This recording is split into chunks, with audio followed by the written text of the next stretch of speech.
বাপের বললাম এতদিন ধরে একটা বিয়ে করাই দিবে নিজের বউ নিয়ে তো শান্তিতে হয়ে আছে আমার আর বিয়ে করাই দেয় না আমি একটা বিয়ে করাই নাকবো কিরে বন্ধু কেমন আছস? আরে আমার দিনকালটা তো ভালোই চলেছে, তোর কেমন চলছে? আমার দিনকালের কথা কইস না আমার মরার বাপের কইতাছি একটা বিয়ে করাই দিবে তাও করাই দিতে না আমি আসি জ্বালাই বিয়ে তো তোরা করছস বিয়ে দাঁত তো দিলি না দাঁতটা পাইলে মনে অনেক শান্তি পাইতাম আমার যখন বিয়ে হয়েছে অনকা তো এলাকাতেই আসিলি না তাহলে তোরা দাওয়াত দিমু কেমনে আমার কথা আর কইস না জীবনে দুঃখে আমি নিজে কই আসলাম আমি তো নিজে তা জানি না আচ্ছা যাই সবার চ্যানেল আজকে তো পাইছি তাহলে তোর কিছু খাওয়া।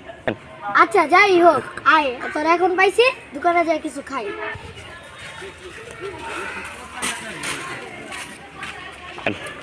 কি রে এটাই তো দাঁত ছিল এটা না খায় ভালো এটাই তো দাঁত ছিল তার যখন দোকান থেকে কিনে দিস চল এইটা খেয়ে এই সবাই সিট দেখ খাওয়া দাওয়া শেষ চল আমরা নিচে হয়েছে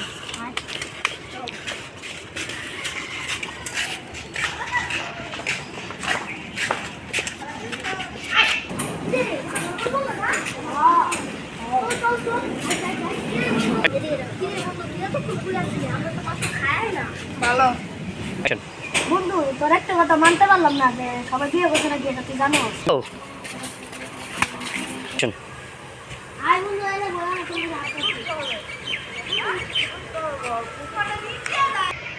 মানুষের কথা বিয়ে কথাটা বলতে পারি না গান শুনতে হবে বন্ধু কি কবি কহ আমার মতো আর বুড়া কাপল আর কি মানুষের আছে কাপল চল তাইলে আমরাও যা আন্দোলন করি গা শীতের জন্য শীতের ভিতরে বউ চাই তাহলে উঠ আঙ্গুরে একজনের দ্বারা সম্ভব না বাপের কাছে যদি যা কই তাহলে বাপের জুতা দিয়ে